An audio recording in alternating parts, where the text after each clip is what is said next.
कहानी का नाम कलावती की शिक्षा। लेखक जयशंकर प्रसाद। स्वर श्वेता। श्याम सुंदर ने विरक्त होकर कहा, कला, यह मुझे नहीं अच्छा लगता। कलावती ने लैंप की बत्ती कम करते हुए सिर झुकाकर तिरछी चितवन से देखते हुए कहा, फिर मुझे भी सोने के समय यह रोशनी अच्छी नहीं लगती। श्याम सुंदर ने कहा, तुम्हारा पलंग तो इस रोशनी से बचा है, तुम जाकर सो रहो। और तुम रात भर यूं ही जागते रहोगे। अब की धीरे से कलावती ने हाथ से पुस्तक भी खींच ली। श्याम सुंदर को इस स्नेह पर भी क्रोध आ गया। तिनक गए, तुम पढ़ने का सुख नहीं जानती, इसलिए तुमको समझाना ही मूर्खता है। कलावती ने प्रगल्भ होकर कहा, मूर्ख बनकर थोड़ा समझा ही दो। श्याम सुंदर भड़के। उनकी शिक्षिता उपन्यास की नायिका उसी अध्याय में अपने प्रणयी के सामने आई थी। वह आगे बातचीत करती, उसी समय ऐसा व्याघात। स्त्रीणाम माध्य प्रणय वचनम। कालिदास ने भी इसे नहीं छोड़ा था। कैसा अमूल्य पदार्थ। अशिक्षिता कलावती ने वहीं रसभंग कर दिया। बिगड़ कर बोले, वह तुम इस जन्म में न समझ सकोगी। कलावती ने और भी हंसकर कहा, देखो, उस जन्म में भी ऐसा बहाना न करना। पुष्पाधार में धरे हुए नरगिस के गुच्छे ने अपनी एक टक से देखती हुई आंखों से चुपचाप यह दृश्य देखा और वह कालिदास के तात्पर्य को बिगाड़ते हुए श्याम सुंदर की घृष्टता सहन न कर सका और शेष विभ्रमोही प्रियेशु का पाठ हिलकर करने लगा। श्याम सुंदर ने लैंप की बत्ती चढ़ाई, फिर अध्ययन आरंभ हुआ। कलावती अब की अपने पलंग पर जा बैठी। डब्बा खोलकर पान लगाया, 2 खिली लेकर फिर श्याम सुंदर के पास आई। श्याम ने कहा, रख दो।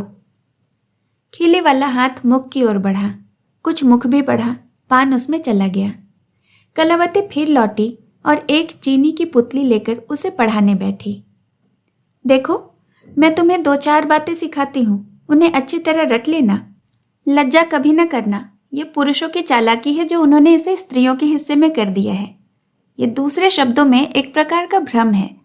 इसलिए तुम भी ऐसा रूप धारण करना कि जो पुरुष बाहर से अनुकंपा करते हुए तुमसे भीतर भीतर घृणा करते हैं ना, वो तुमसे भयभीत भी रहें और तुम्हारे पास आने का साहस भी न करें। और कृतज्ञ होना दासत्व है। चतुरों ने इसे अपने कार्य साधन करने का अस्त्र बनाया है, इसलिए इसकी ऐसी प्रशंसा की है कि लोग इसकी ओर आकर्षित हो जाते हैं। किंतु है तो यह दासत्व, यह शरीर का नहीं किंतु अंतरात्मा का दासत्व है। इस कारण कभी कभी लोग बुरी बातों का भी समर्थन करते हैं। प्रगल्भता, जो आजकल बड़ी बाढ़ पर है, बड़ी अच्छी वस्तु है। उसके बल से मूर्ख भी पंडित समझे जाते हैं। उसका अच्छा अभ्यास करना, जिससे तुमको कोई मूर्ख न कह सके और कहने का साहस भी न हो। पुतली, तुमने रूप का परिवर्तन भी छोड़ दिया है। ये तो और भी बुरा है। सोने के कोर की साड़ी अभी तक तुम्हारे सर को ढके हुए है। तनिक इसे खिसका दो, बालों को लहरा दो, लगेंगे लोग पैर चूमने, समझी ना। श्याम सुंदर के उपन्यास की नायिका भी अपने नायक के गले लग गई थी। प्रसन्नता से उसका मुखमंडल चमकने लगा था। वह अपना आनंद छिपा नहीं सकता था। पुतली की शिक्षा उसने सुनी कि नहीं हम नहीं कह सकते, किंतु वह हंसने लगा। कलावती को क्या सूझा, लो, वह तो सचमुच गले लगी हुई थी। अध्याय समाप्त हुआ। पुतली को अपना पाठ याद रहा कि नहीं, लैंप के धीमे प्रकाश में कुछ समझ न पड़ा। धन्यवाद।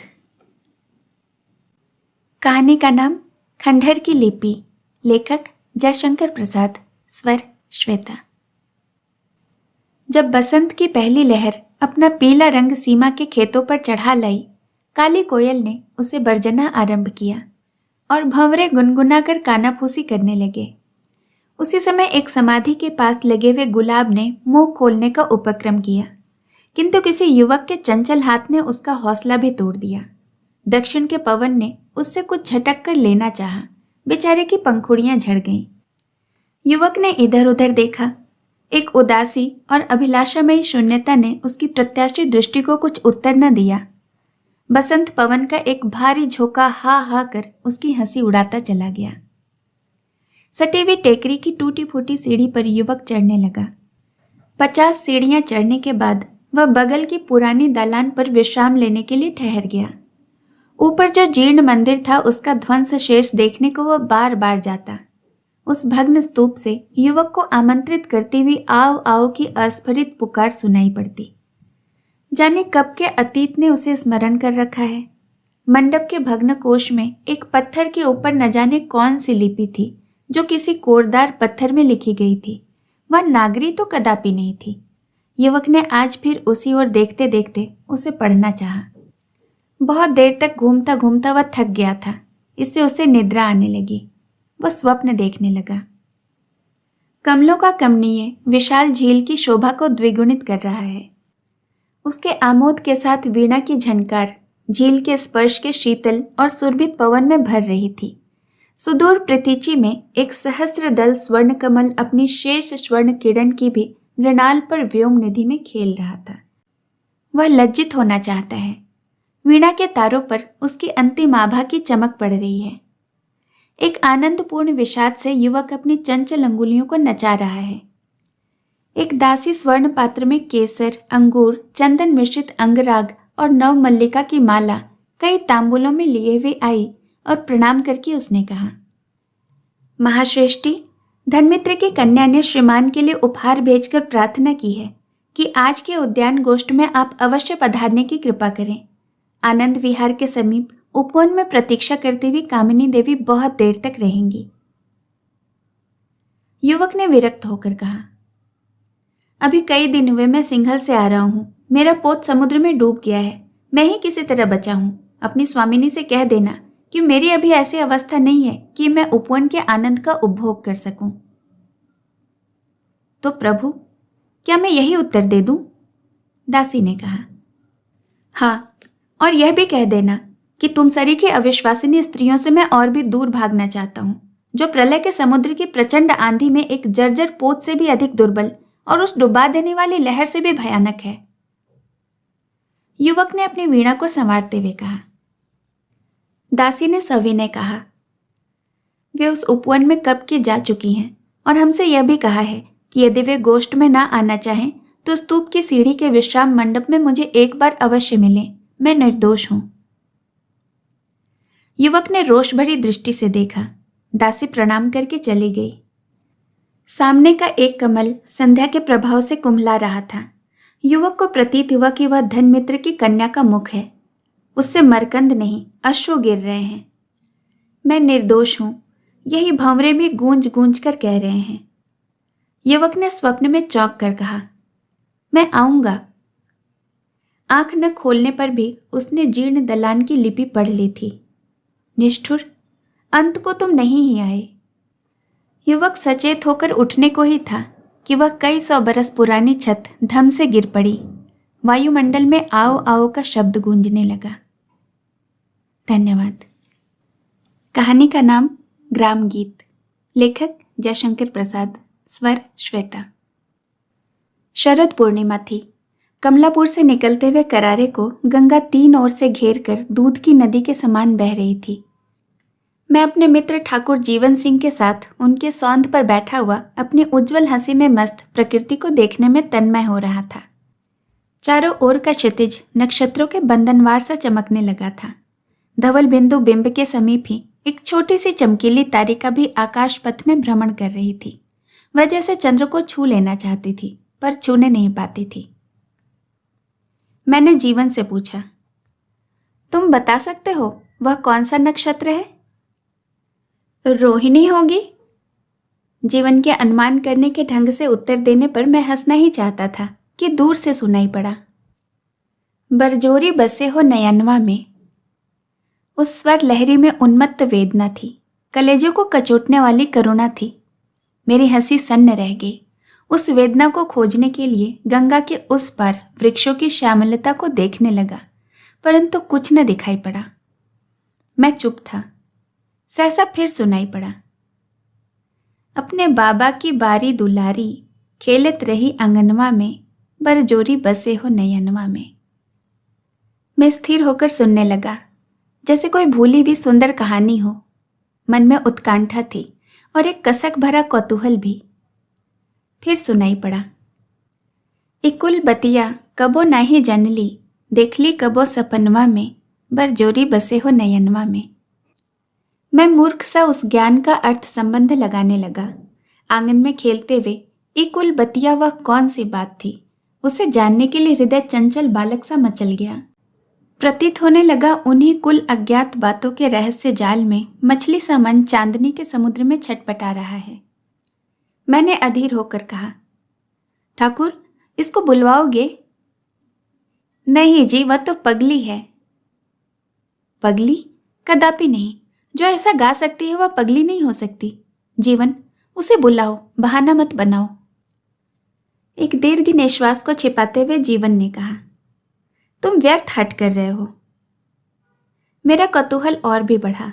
मैंने कहा, हट नहीं, लड़ाई भी करना पड़े तो करूंगा। बताओ, तुम क्यों नहीं बुलाने देना चाहते हो? वो इसी गांव के भाट की लड़की है, कुछ दिनों से सनक गई है। रात भर कभी कभी गाती हुई गंगा के किनारे घूमा करती है। तो इससे क्या, उसे बुलाओ भी। नहीं, मैं उसे न बुलवा सकूंगा। अच्छा, तो यही बताओ कि क्यों न बुलवा सकोगे? वह बात सुनकर क्या करोगे? सुनूंगा।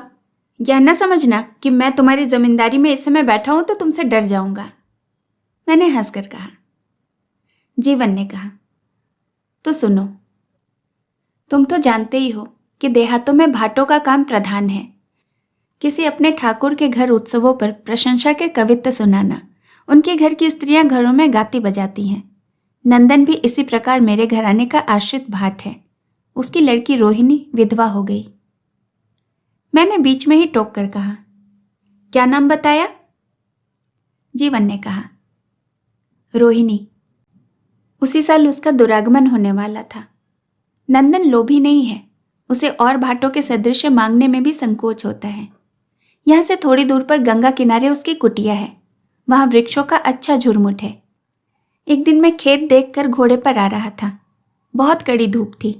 मैं नंदन के घर के पास वृक्षों की छाया में ठहर गया।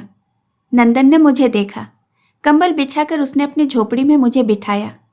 मैं लू से डरा था। कुछ समय वहीं बिताने का निश्चय किया।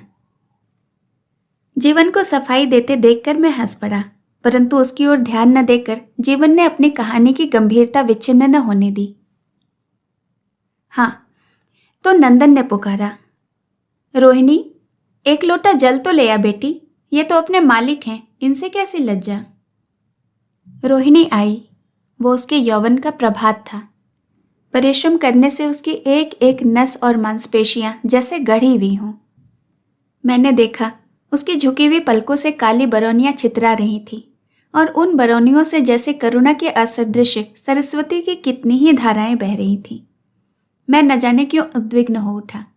अधिक काल तक वहां ठहर न सका, घर चला आया। विजया का त्योहार था। घर में गाना बजाना हो रहा था। मैं अपनी श्रीमती के पास जा बैठा। उन्होंने कहा, सुनते हो? मैंने कहा, दोनों कानों से। श्रीमती ने कहा, यह रोहिणी बहुत अच्छा गाने लगी है। और भी एक आश्चर्य की बात यह है कि ये गीत बनाती भी है और गाती भी है। तुम्हारे गांव की लड़कियां तो बड़ी गुणवती हैं। मैं हूं कहकर उठकर बाहर आने लगा। देखा तो रोहिणी जवारा लिए खड़ी है। मैंने सिर झुका दिया। जौ की पतली पतली लंबी धानी पत्तियां मेरे कानों से अटका दी गई। मैं उसे बिना कुछ दिए बाहर चला आया।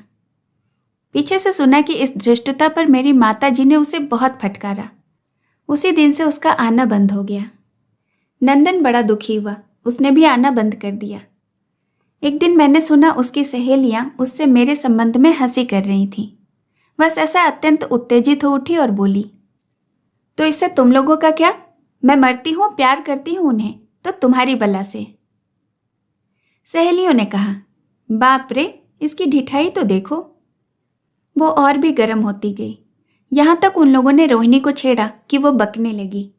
उसी दिन से उसका बकना बंद न हुआ। अब वह गांव में पगली समझी जाती है। उसे अब लज्जा और संकोच नहीं, जब जी आता है गाती हुई घूमा करती है। सुन लिया तुमने? यही कहानी थी। भला मैं उसे कैसे बुलाऊं? जीवन सिंह अपनी बात समाप्त करके चुप हो रहे और मैं कल्पना से फिर वही गाना सुनने लगा। बरजोरी बसे हो नयनवा में। सचमुच यह संगीत पास आने लगा। उस ग्रामीण भांड भाषा में पगली के हृदय की सरल कथा थी, मार्मिक व्यथा थी। मैं तन्मय हो रहा था। जीवन सिंह न जाने क्यों चंचल हो उठे, उठकर टहलने लगे। छत के नीचे गीत सुनाई पड़ रहा था। खनकार भरी कांपती हुई तान हृदय खुरचने लगी। मैंने कहा, जीवन, उसे बुलाओ, मैं इस प्रेम योगिनी के दर्शन तो कर लूं। सहसा सीढ़ियों पर घरमराहट सुनाई पड़ी। वह पगली रोहिणी आकर जीवन के सामने खड़ी हो गई। पीछे पीछे सिपाही दौड़ता हुआ आया। उसने कहा, हट पगली। जीवन और हम चुप थे। उसने एक बार घूमकर सिपाही को देखा। सिपाही सहम गया। पगली रोहिणी फिर गा उठी, ढीठ बिसारे बिसरत नहीं, कैसे बसो जाए बनवा में, बरजोरी बसे हो। सहसा सिपाही ने कर्कश स्वर में फिर डांटा। वह भयभीत हो जैसे भागी या पीछे हटी मुझे स्मरण नहीं, परंतु छत के नीचे गंगा के चंद्रिका रंजित प्रवाह में एक छपाका हुआ। हतबुद्धि जीवन देखते ही रहे। मैं ऊपर अनंत की उस दौड़ को देखने लगा। रोहिणी चंद्रमा का पीछा कर रही थी और नीचे छपाके से उठे हुए कितने ही बुदबुदों में प्रतिबिंबित रोहिणी की किरणें विलीन हो रही थीं। धन्यवाद। कहानी और मेरा वाचन पसंद आया हो तो आपसे एक लाइक की उम्मीद रखती हूँ, और अगर चैनल पर नए हैं तो इसे प्लीज़ सब्सक्राइब कर लीजिए और साथ ही साथ बेल आइकन भी प्रेस कीजिए ताकि मेरे द्वारा अपलोड की हुई कहानियाँ पहुँचे सबसे पहले आप तक। धन्यवाद।